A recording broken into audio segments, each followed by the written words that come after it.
Hello, everyone. Thank you for being here with me today. My name is Esther, and I've recently turned 72. For most of my life, I believed in the quiet power of routine, the gentle rhythm of the seasons, the comforting weight of a hymnal in my hands, the predictable satisfaction of a balanced ledger. For 20 years, I was the volunteer auditor for my church, St. Jude's Community Church. It was more than a title. It was a promise I made to my late husband Robert, that I would always look after the place we helped build. But a promise, I've learned, can be twisted into a chain, and a sanctuary can become a cage.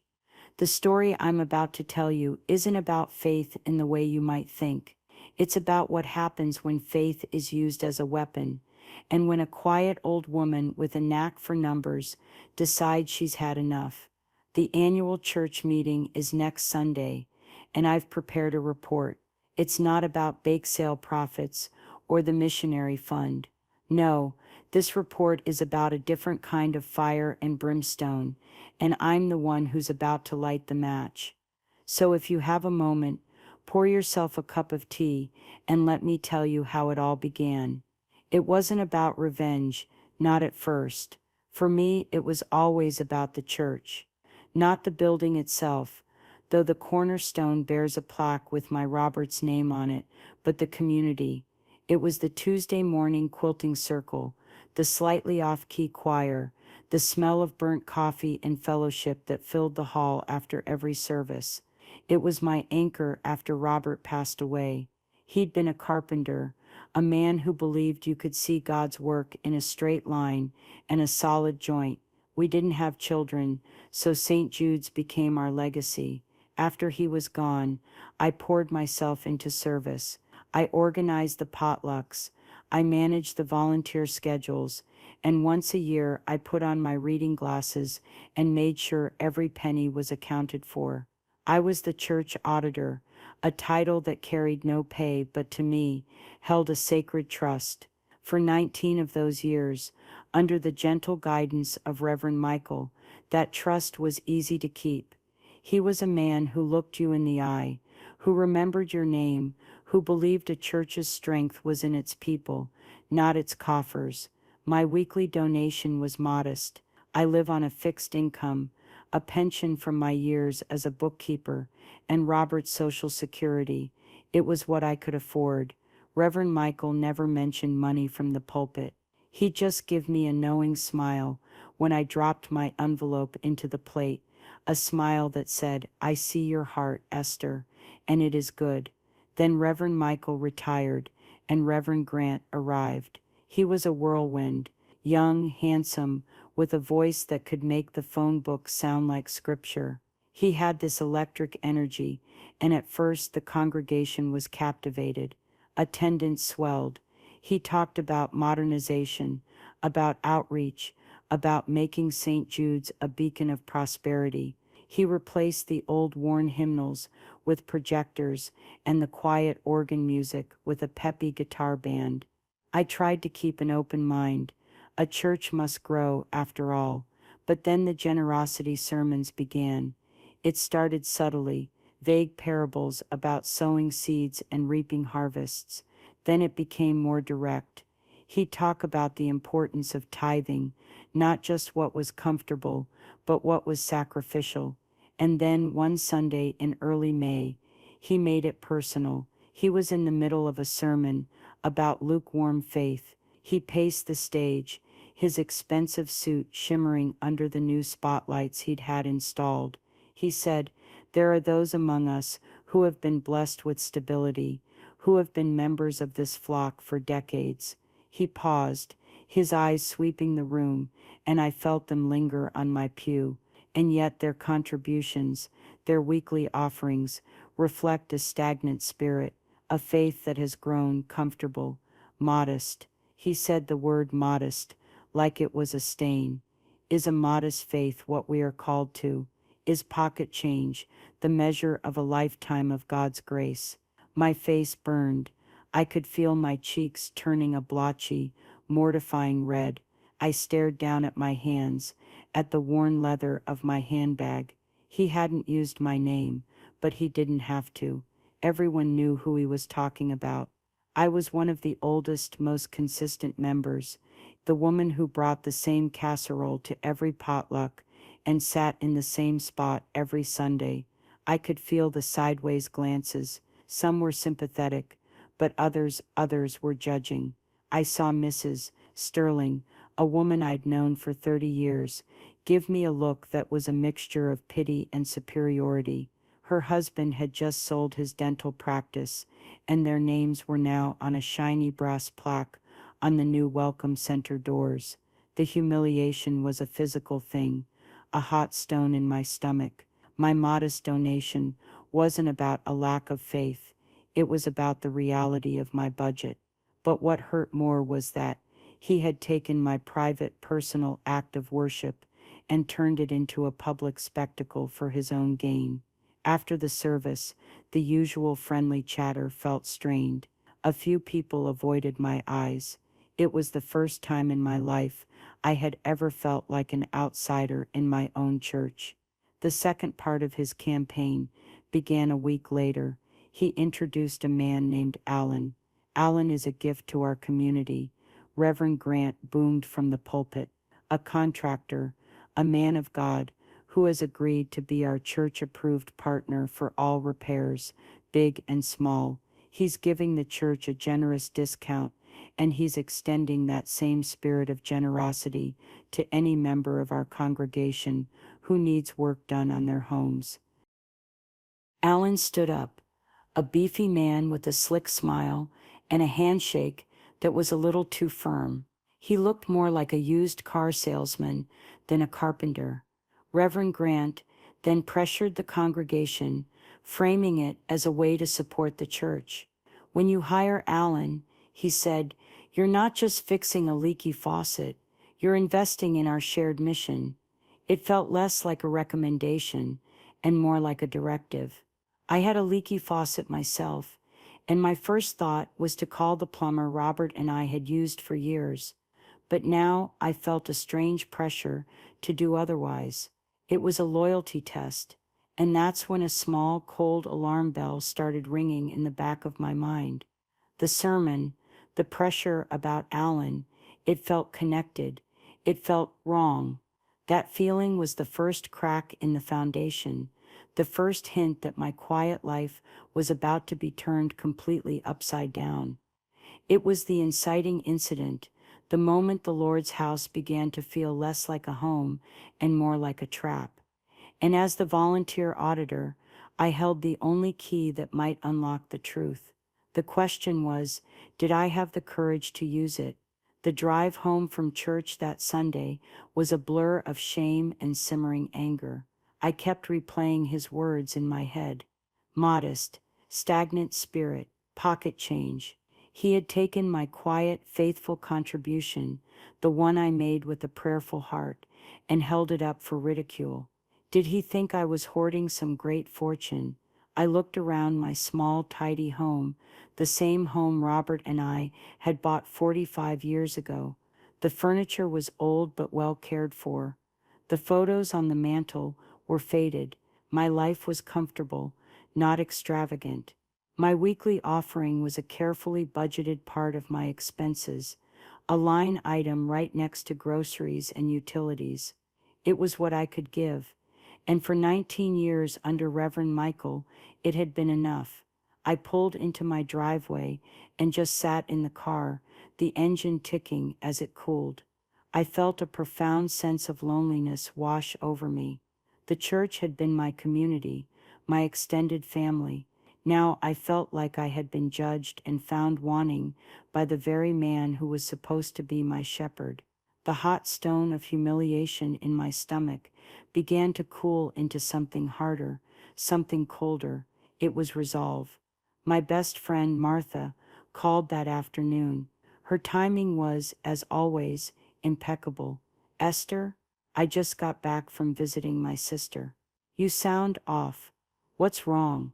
Martha was not a member of St. Jude. She called herself a recovering Catholic and preferred to commune with nature on Sunday mornings. She was pragmatic, sharp-tongued, and the most loyal friend a woman could ask for. I hesitated for a moment, then the dam broke. I told her everything. The sermon, the word modest, the looks from the other congregants, the bizarre pressure to hire this contractor, Alan. There was a long silence on the other end of the line. Then Martha's voice came through, low and dangerous. "That man," she said, spitting out the words, "is a grifter in a collar. I knew it the moment I met him at that Christmas bazaar. He's got the smile of a crocodile. Esther, you've given that church more than money could ever buy. You've given it your life." Her righteous anger was a balm to my wounded spirit. "But what do I do, Martha?" I asked, my voice small. "He's turned people against me." "You do what you do best," she said, her voice firming up. "You're the auditor. You have the right to look at the books. You said it yourself. Something feels wrong. So look. Don't get mad, Esther. Get even." Her words echoed in my mind long after we hung up. The thought was foreign to me. I wasn't a vengeful person. I was a peacemaker, a casserole bringer. But the thought planted a seed. It wasn't about revenge, I told myself. It was about protecting the church. It was about honoring Robert's memory. That night, I couldn't sleep. I kept thinking about Robert. I walked into the spare room, which had once been his workshop. His old tools still hung on the pegboard, clean and orderly. I ran my hand over the smooth, worn handle of his favorite hammer. I remembered the summer we helped build the community hall. We weren't young, even then. My back ached every night, and Robert's hands were calloused and raw. But we were so happy. We'd sit on the unfinished foundation, sharing a thermos of coffee, dreaming about the generations of families who would gather there. "We have to take care of this place, Essie," he'd said to me one evening, as the sun set behind the bare wooden framing. "It's our legacy." That memory was a turning point. This wasn't just about my hurt feelings anymore. It was about that promise. Reverend Grant wasn't nurturing our legacy. He was monetizing it. He was turning a house of prayer into a marketplace. My resolve solidified the very next Tuesday. I was at the church to drop off some paperwork when I saw Mrs. Gable leaving the office. She was a sweet, frail widow in her late 80s, a woman who still wore her hat and gloves to every service. Her face was pale, and she was clutching a piece of paper in her trembling hand. She was trying very hard not to cry. "Eleanor?" I asked gently, touching her arm. "Are you all right?" She looked up at me, her eyes brimming with tears. She tried to smile, a weak, watery attempt. "Oh, Esther, I'm just being a silly old woman." But then she looked at the paper in her hand. An invoice, and a single tear escaped and rolled down her wrinkled cheek. "It's the roof," she whispered. "Reverend Grant said I should have Alan take a look at it. He said it was a miracle it hadn't collapsed. He said Alan would give me a fair price, a Christian price." I looked at the invoice. The company name was Alan's Contracting. The total at the bottom made my breath catch in my throat. $20,000. 20,000, I said, unable to keep the shock from my voice. "Eleanor, what did he do?" He said the whole structure was rotten. He and his men were up there for 2 days. It was so loud. She wrung her hands. "I had to take out a loan against the house. My son will be so angry with me." But the Reverend was so insistent. He said it was a matter of safety. I knew Eleanor's house. It was a small brick bungalow, same as mine.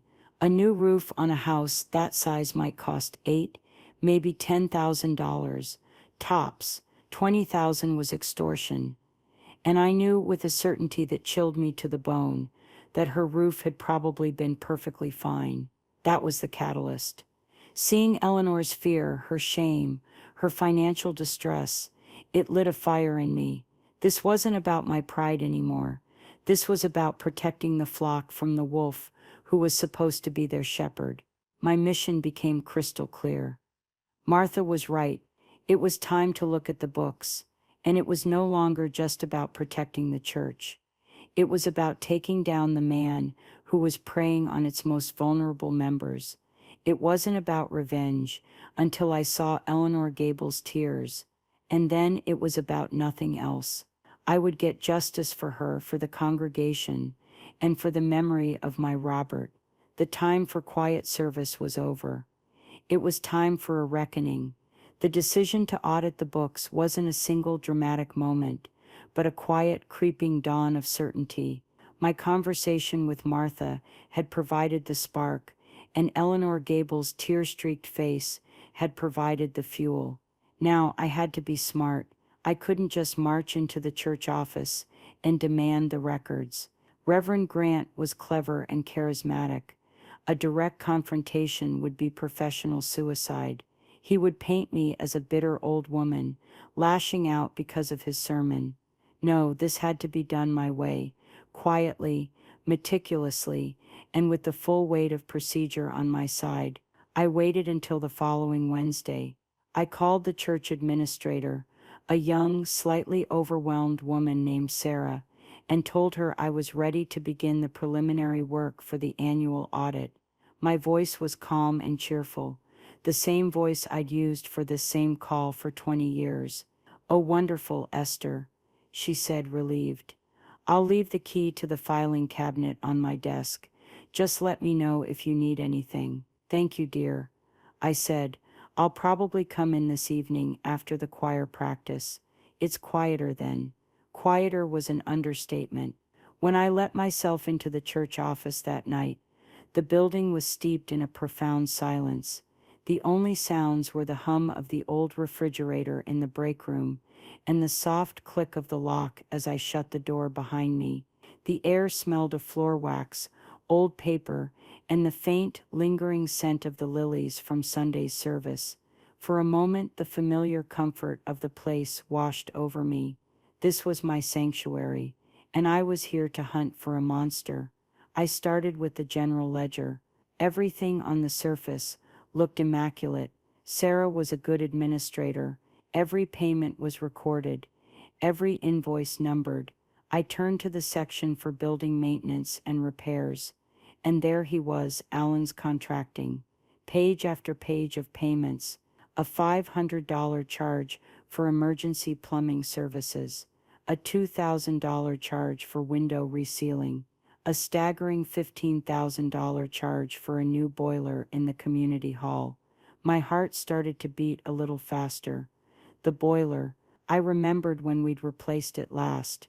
It was just 5 years ago. Reverend Michael had been so proud. A donation from a local business had covered the entire cost. Boilers like that, commercial grade, had a lifespan of at least 15 to 20 years. There was no earthly reason it would need to be replaced already. This was my first thread. I sat back in the squeaky office chair and thought, how could I prove it? I couldn't just say it felt wrong. I needed facts. I needed data. The next morning, I was on the phone. I started by calling Honest Abe's Plumbing and Heating, the company that had installed the boiler 5 years prior. I explained I was the auditor for the church and was just verifying some old records. "Ah, yes," St. Jude said the man on the phone, a gruff but friendly voice. "I remember that job. Nice little community hall. That boiler's a real workhorse. You shouldn't have to touch that thing for another decade, at least. Did you lose the warranty paperwork?" "Something like that," I said, my voice carefully neutral. Out of curiosity, what would a brand new unit like that, installed, cost today? He hummed for a moment. "With the price increases on copper and whatnot, you'd probably be looking at, somewhere between $5,000 and $6,000. $6,000. Allen had charged the church $15,000, a $9,000 overcharge. It was breathtaking. I felt a surge of cold fury. This was more than just padding an invoice. This was brazen theft. I spent the next 2 days in a fever of quiet investigation. I worked from home, using the church directory and the internet. I got quotes for everything. The window resealing that Alan had charged $2,000 for. A reputable company quoted me $700. The emergency plumbing call.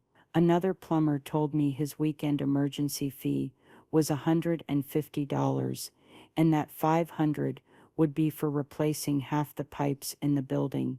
The pattern was undeniable. Allen's contracting was systematically overcharging the church by 2, sometimes 300%, and Reverend Grant, as the head of the church, was signing off on every single invoice. He was either a complete fool or a willing accomplice. I was betting on the latter, but proving it was another matter. Overcharging might be unethical, but it wasn't necessarily illegal. I needed to find the connection. I needed to find the kickback. How was Allen getting the money back to Grant? A suitcase of cash seemed too clumsy for a man like the Reverend. It had to be cleaner, more sophisticated. My mind went back to my brief career as a bookkeeper for a small manufacturing company before I met Robert. I remembered an audit where we found a ghost employee on the payroll. The payments were being funneled into a manager's private account. The key was in the transfer details. I knew I had to go back to the church office. This time I needed more than the ledger. I needed the source documents, the wire transfer authorizations. Grant had insisted on switching to wire transfers shortly after he arrived. He'd sold it to the church council as a move towards modernization. Fewer paper checks, a cleaner trail, he'd said with a confident smile. Oh, the irony! He was counting on nobody ever actually following that trail. The next night, I was back in the silent office. My hands trembled slightly as I unlocked the deep drawer of the main filing cabinet where the banking records were kept. I pulled out the files for the past 2 years. Dozens and dozens of wire transfer forms, each one neatly signed by Reverend Grant and the church treasurer, a kindly old man named Arthur who trusted the Reverend implicitly.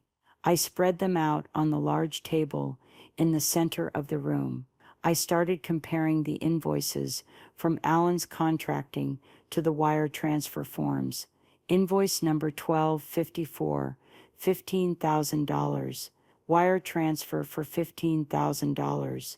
Recipient Allen's contracting. Account number ending in 5822. Everything matched. I went through 10, then 20, then 30 of them. It was all the same. Allen's contracting. Account 5822. My heart began to sink. Was I wrong? Had I built this whole conspiracy up in my mind? And then I saw it. It was a transfer from 3 months ago, the largest single payment of the year, $25,000 for structural reinforcements and roof repairs on the main chapel. The invoice was from Allen's contracting, but the wire transfer form, it was different. The recipient name was typed as A. Grant Enterprises.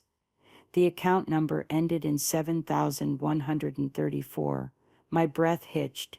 It had to be a typo. Sarah, the administrator, must have made a mistake when filling out the form. But the wire had gone through.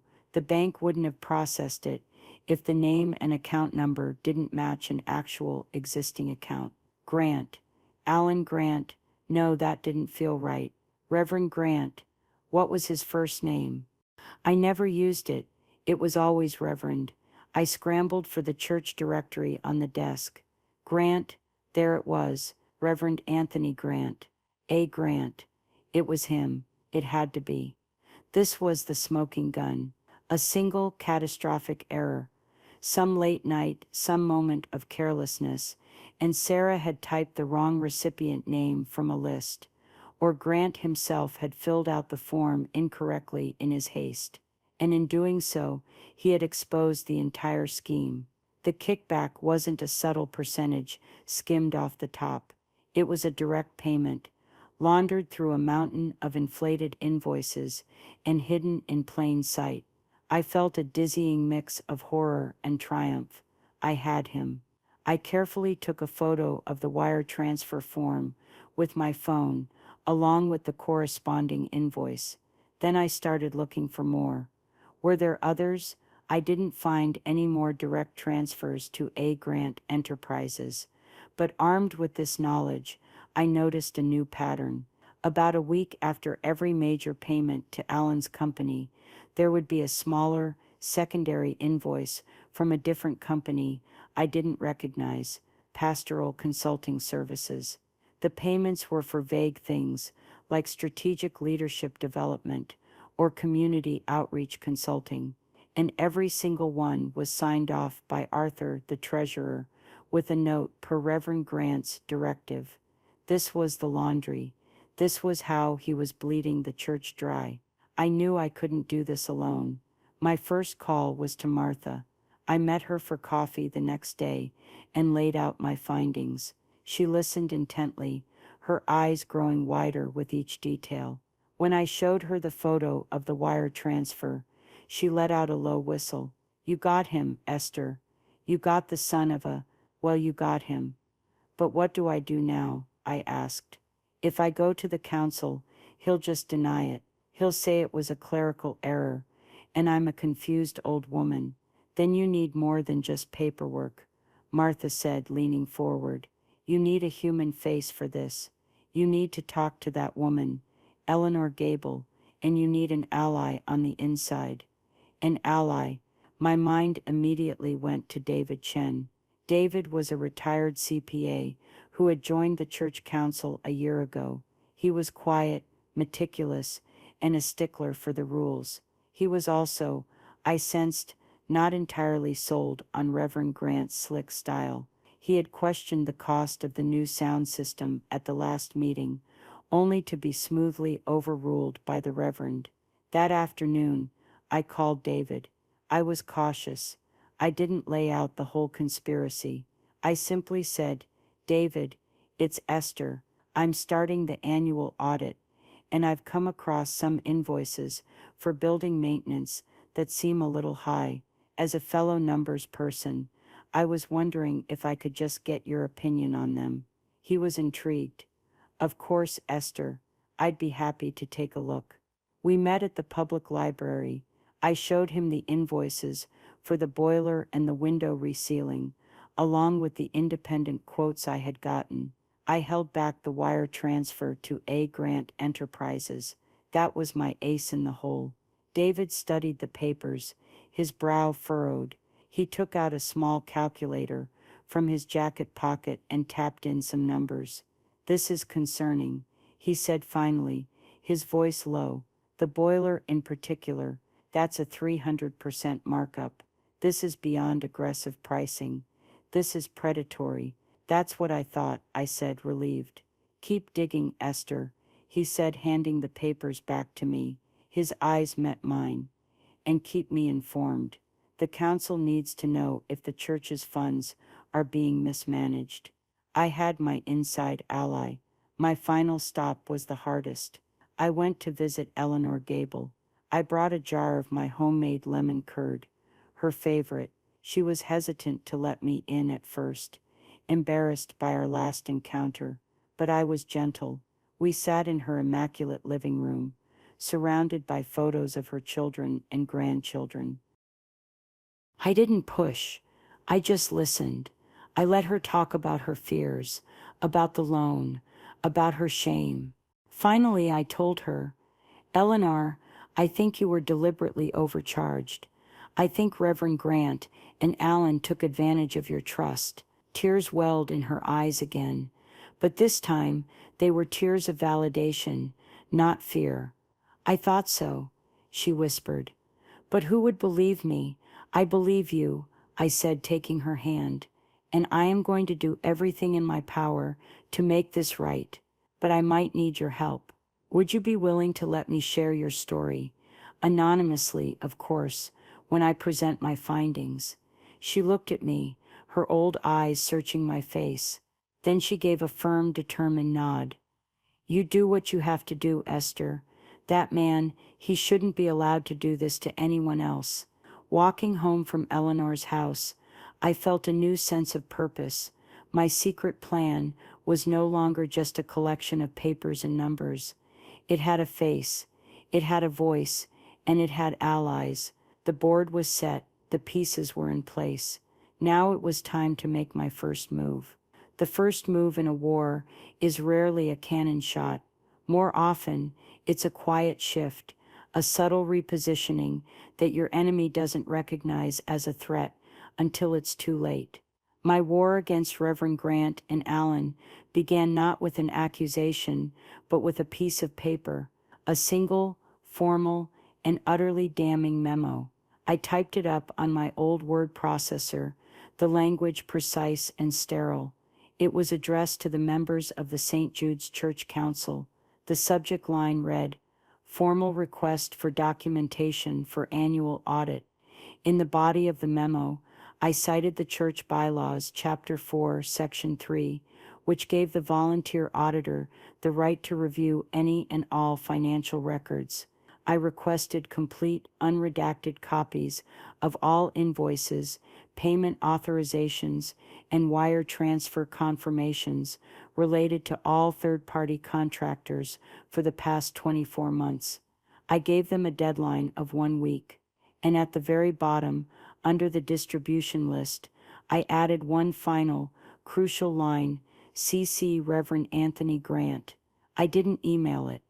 Email is too easily deleted, too easily ignored. I printed 10 copies on good, heavy paper stock, sealed them in crisp white envelopes, and hand-delivered them myself. I gave one to Sarah at the church office to put in the council's mail slots, and I slid one under the door of the Reverend's personal study. It was a declaration of war, disguised as a bureaucratic formality. Now all I had to do was wait for the ripples. It didn't take long. My phone rang less than 3 hours later. The caller ID read, St. Jude's Church. It was him. I took a deep breath, picturing Eleanor Gable's face, and answered, Esther speaking. Esther, my dear. It's Reverend Grant. His voice was like warm honey, but I could hear a faint, sharp edge underneath the sweetness. I just received your memo. Quite the formal document. He laughed, a short, forced little sound. Is everything all right? If you have a question about an invoice, you know you can just come and ask me directly. No need to trouble the entire council with such administrative details. This was the first test. He was trying to re-establish our old dynamic, the powerful, benevolent leader, and the meek, helpful volunteer. I refused to play the part. Thank you, Reverend, I said, my voice polite but cool, but this is the standard procedure for the annual audit. I need to ensure a complete and transparent record for my report. The bylaws are quite clear. I could hear him breathing on the other end of the line. The honey was gone from his voice when he spoke again. The bylaws, of course, but Esther, a request of this magnitude, it implies something is amiss. It could cause unnecessary worry among the council members. It might even be seen as divisive. I am only doing my due diligence, Reverend, I replied, my voice unwavering.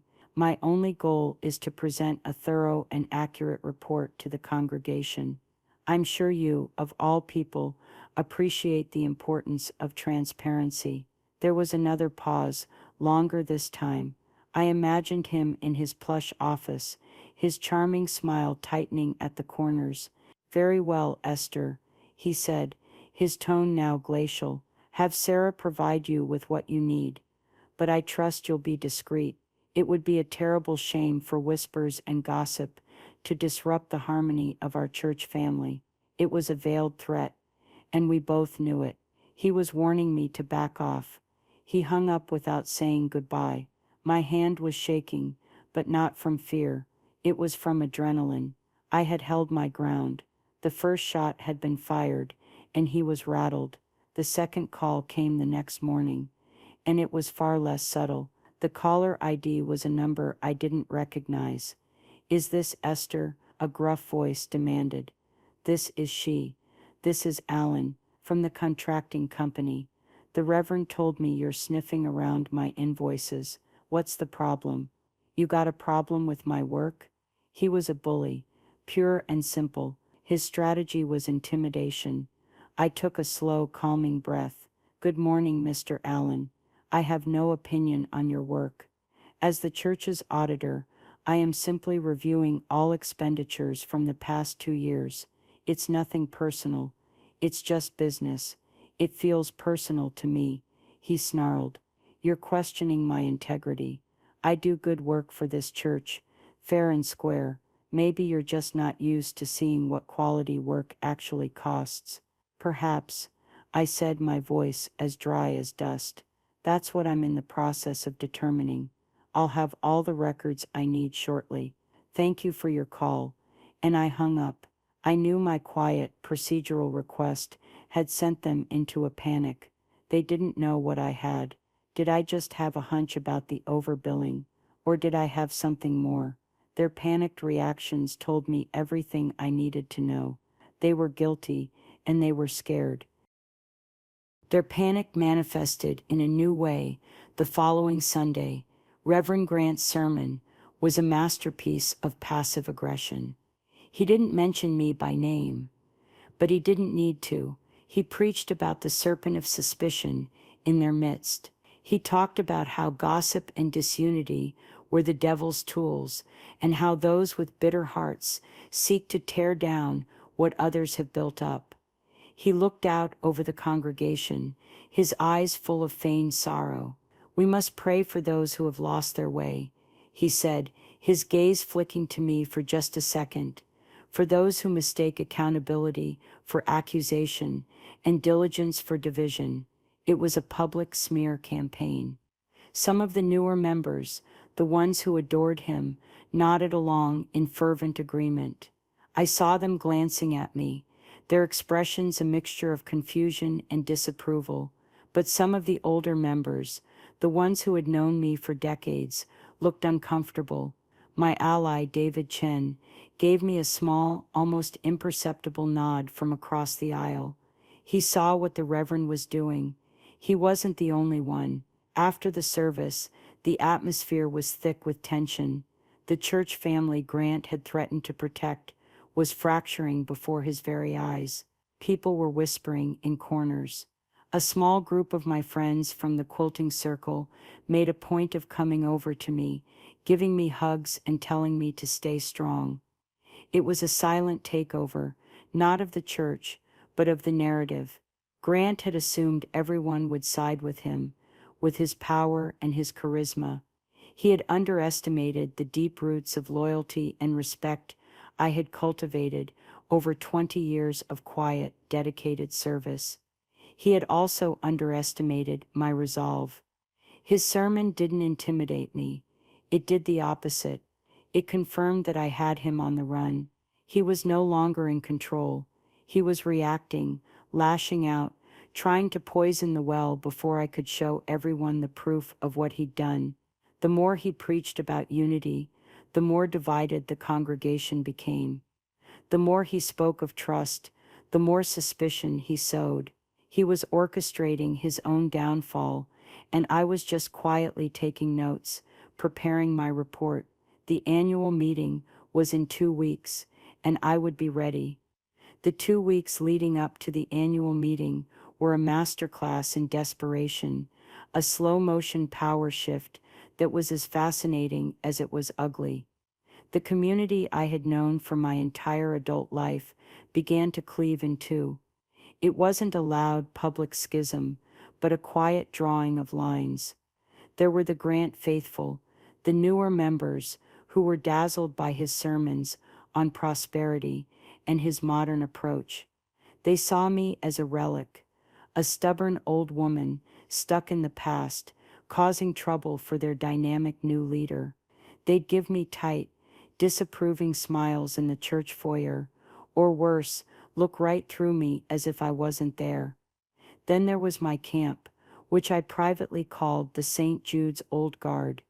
These were the people who remembered the church before the projector screens and the guitar solos. They were the ones who had worked alongside Robert and me at bake sales and building funds. They had seen my 20 years of unwavering service. They didn't know the details of what I had found, but they knew me. They saw the Reverend's increasingly pointed sermons for what they were, the public bullying of a woman who had earned their respect. Their support was quiet but firm, a hand on my arm, a whispered "We're praying for you, Esther," a plate of cookies left on my doorstep. This fracturing was a kind of community exodus, a departure from the unified spirit we once had. It saddened me, but it also strengthened my resolve. Reverend Grant had broken this. His greed had created this division. I was just the one holding up the mirror. His desperation escalated when he realized his public shaming wasn't working. He tried a new tactic. He attempted to neutralize me through procedure. He called an emergency meeting of the church council. I was not invited. I only found out about it because of David Chen. He called me the night before. "Esther, just a heads up. Grant has called a special session for tomorrow night. The agenda item is a review of volunteer roles and responsibilities.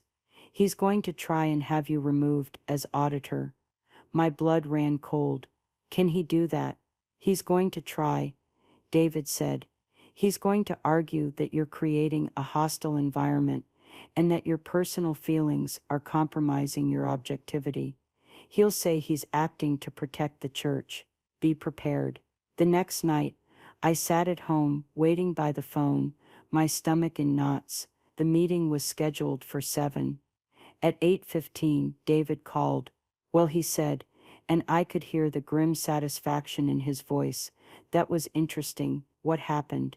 I asked, my voice barely a whisper. "He did exactly what I said he would. He gave a long rambling speech about your long service to the church, but how sadly, it seems your judgment has become clouded in your later years. He painted you as a confused, bitter woman on a witch hunt.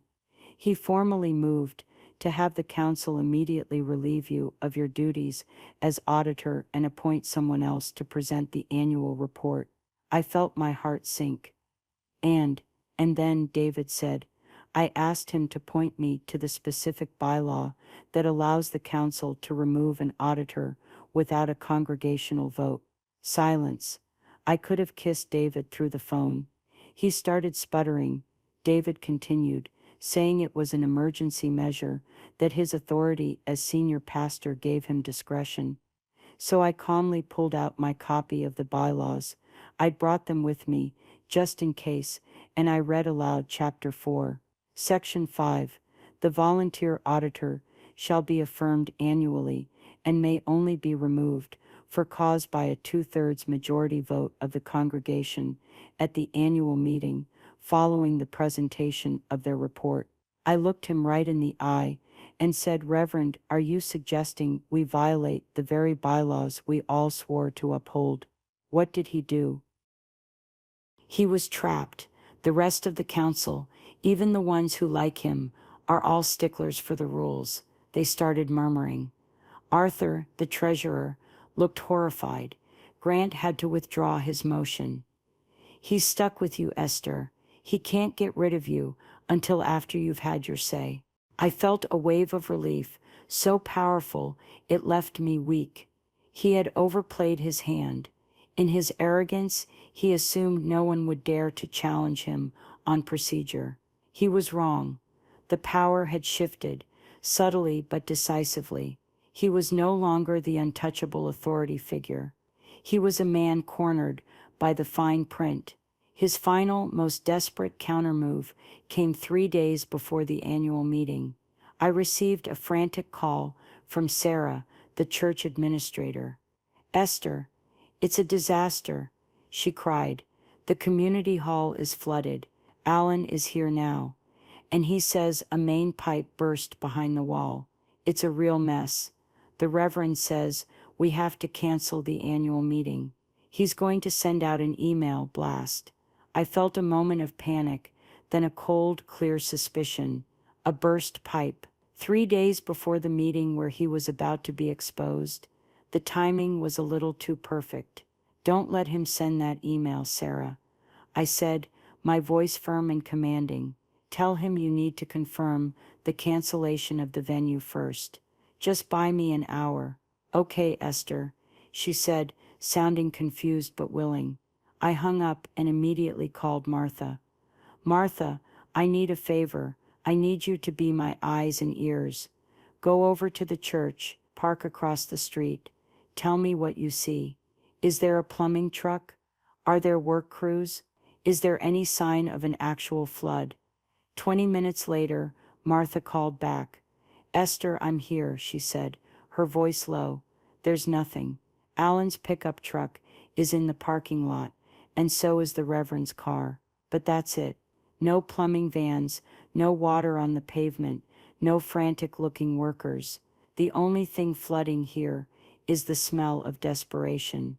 It was a phantom emergency, a pathetic, last-ditch attempt to stop the inevitable. He was going to use a fake disaster to cancel the one event that could hold him accountable.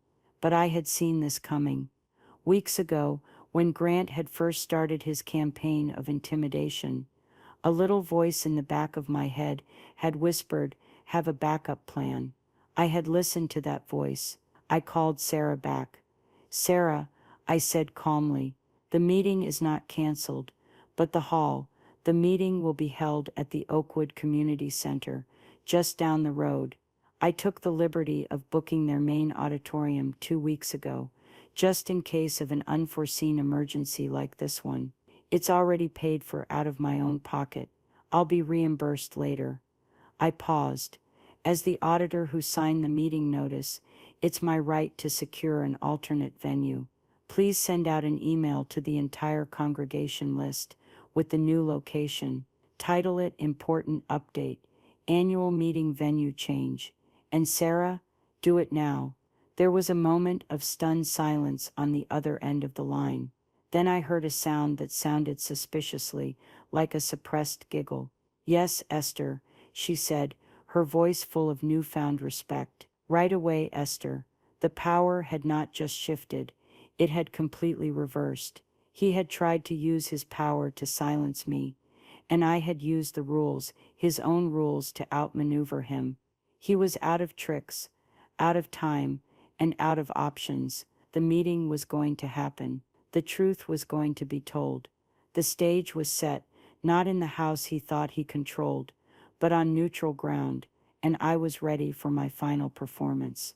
The day of the annual meeting dawned bright and clear, a beautiful autumn Sunday that felt entirely at odds with the storm that was about to break.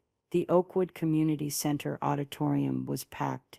Word of the last-minute venue change, coupled with weeks of simmering tension, had created a buzz of anticipation. There were more people here than I had seen at a church service in years. It was a sellout crowd for a public execution. I sat in the front row, a small gray-haired woman in my best Sunday dress. Beside me was Martha, who squeezed my hand, and on my other side sat David Chen, his face a calm, supportive mask. My bag was at my feet. It didn't contain ledgers or stacks of paper. It contained a laptop and a small, powerful projector. Reverend Grant took the stage. He looked tired. The charismatic sheen had worn thin, revealing the anxious, weary man beneath. He attempted his usual charm, opening with a prayer for unity and understanding. He spoke of forgiveness and the dangers of letting earthly squabbles distract from their heavenly mission. It was a preemptive strike, an attempt to frame what was coming as a petty personal grievance. The Grant faithful nodded along, but many others in the room were shifting in their seats, their faces impassive. They were waiting. Finally he finished. "And now," he said, forcing a smile, "we will have the annual auditor's report from our own Esther Miller." He said my name, as if he were introducing a particularly tedious piece of business. I walked to the podium, my heart hammering against my ribs, but my hands were steady. I set up my laptop and turned on the projector. The screen behind the stage flickered to life. I didn't look at Grant. I looked at the faces in the audience. I saw friends, neighbors, people I had known my whole life. I saw Eleanor Gable sitting in the third row, her hands clasped tightly in her lap. "Good afternoon." I began, my voice clear and strong in the microphone. "My name is Esther Miller, and for the past 20 years, I have had the honor of serving as your volunteer auditor. I didn't start with the numbers. I started with a story." I put up the first slide, a faded black and white photo of a much younger me and my Robert, covered in sawdust, beaming with pride in front of the half-finished frame of the St. Jude's Community Hall. "Some of you may not know my husband, Robert," I said. "He was a carpenter. He believed that building something with your hands was a form of prayer. We, along with many of you in this room, poured our hearts, our sweat, and our savings into building our church. We did it because we believed in this community. We believed in having a place that was safe, a place built on trust and mutual care. That is the foundation I have always sought to protect." I let that sink in. I was establishing my credentials, not as an accountant, but as a founder, a guardian. Then I changed the slide. "In my 20 years as auditor," I continued, "my reports have been simple and straightforward. This year my report is more complex." And then I began, calmly, methodically. I walked them through it, slide after slide. The first was the invoice for the new boiler from Allen's Contracting, $15,000.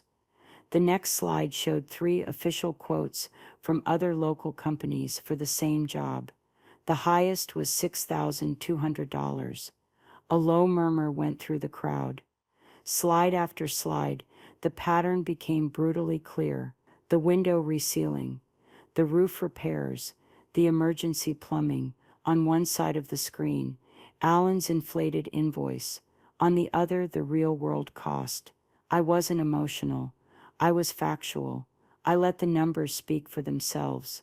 The murmuring in the room grew louder. I could see Grant, on the side of the stage, his face pale, his knuckles white where he gripped his chair. Then, I put up a new slide. These overcharges were not just directed at the church's general fund, I said, my voice dropping slightly. This predatory pricing was also directed at our most vulnerable members. With the family's permission, I want to share one example. I told them Eleanor Gable's story. I didn't use her name, but I described her as an elderly widow on a fixed income, pressured into a safety-critical roof repair. I showed them Allen's invoice for $20,000. Then I showed them the assessment from a certified roofing inspector I had hired, who confirmed the work done was worth, at most, $4,000, and that the initial roof had been in perfectly serviceable condition. A woman in the audience gasped. Eleanor was now openly weeping, but they were tears of vindication. The man next to her, her son, had his arm around her, his face a mask of cold fury. The room was electric with anger. All eyes were on Reverend Grant. He looked like a trapped animal. "And now," I said, my voice steady, "we come to the central question. Where did the money go?" I clicked to my final damning slide. It was a high-resolution photo of the wire transfer authorization. The audience could clearly read the recipient name, A. Grant Enterprises, and the amount $25,000. A. Grant Enterprises, I said into the silent room, is a private company registered in this state 2 years ago. The sole proprietor is listed as Anthony Grant. It was as if a bomb had gone off. People shot to their feet. There were shouts of thief and shame. Reverend Grant leaped from his chair, grabbing a microphone. "Lies. These are lies. Slander from a bitter, confused old woman," he yelled, his voice cracking with panic. "It's a clerical error, a mistake." Allen, who had been lurking near the back exit, tried to make a run for it. But two of the biggest men from the church, both contractors themselves, who now understood they'd been undercut by a charlatan, moved to block his path. He was going nowhere. The chaos swirled around me, but I just stood at the podium, silent. I didn't need to say another word. Grant's frantic, screaming denials were more damning than any accusation I could make. He was condemning himself with his own mouth.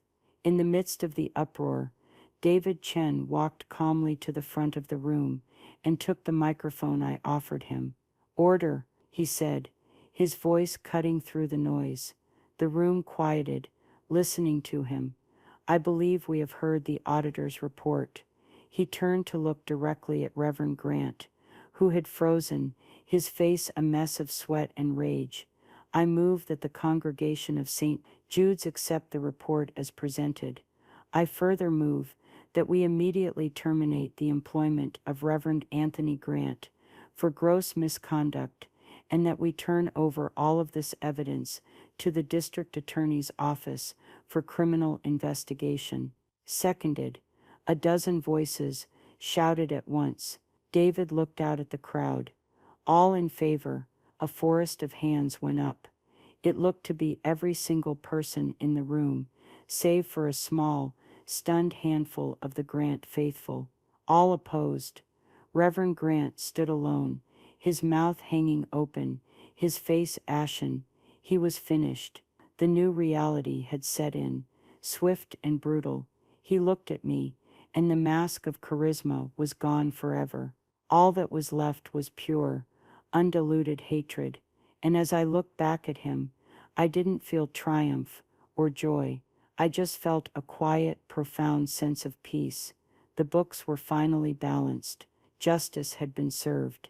In the aftermath of what the congregation now calls the reckoning, things moved with surprising speed.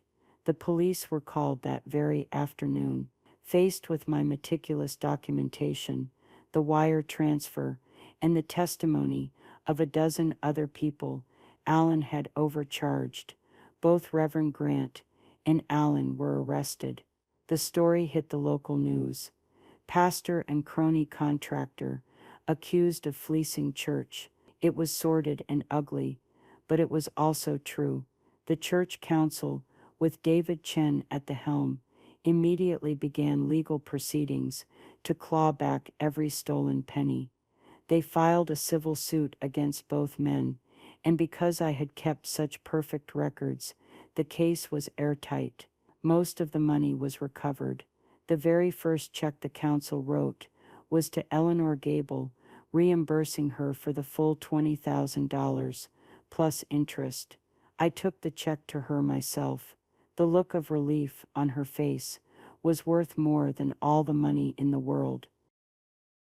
St. Jude's was wounded, of course. We lost some members, the ones who couldn't separate their faith in God from their faith in the charming man who had betrayed them. But those who stayed were the core. We were smaller, but we were stronger. The quiet old guard became the new leadership. We hired an interim pastor, a gentle, unassuming woman named Pastor Alice, whose first sermon was about healing, and whose first act was to ask how we could expand the hours of the soup kitchen.